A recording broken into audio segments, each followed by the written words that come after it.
कोणत्या हितासाठी आपण जागा राहिलं पाहिजे?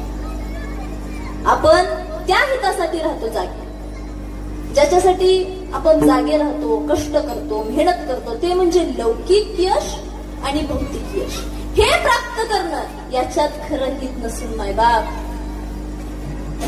करतो की नाही, असतो की नाही जागे? सांगा आपण. माझी गाडी, माझं घर, माझा बंगला, माझं शेत, माझं प्रॉपर्टी, माझं धन, ऐश्वर्य, सत्ता, संपत्ती हे वाढवणं आणि हे वाढवलं की माझं हित होईल असं बऱ्याच लोकांना वाटतं. परंतु लक्षात ठेवा, आता इकडे नीट लक्ष द्या.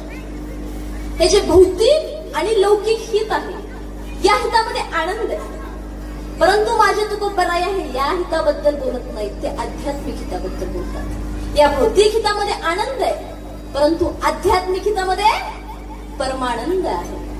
हे हित आहे ना तुमचं भौतिक हित, ते आज न उद्या नष्ट होणार आहे. काय? आज न उद्या नष्ट होणार आहे, परंतु जे आध्यात्मिक हित आहे ते कधीही नष्ट होणार नाही. ते शाश्वत हित आहे. कसलं हित आहे? शाश्वत हित. हे हित तुमचं या जन्माचं कल्याण करेल मायबाप. कुठलं हित?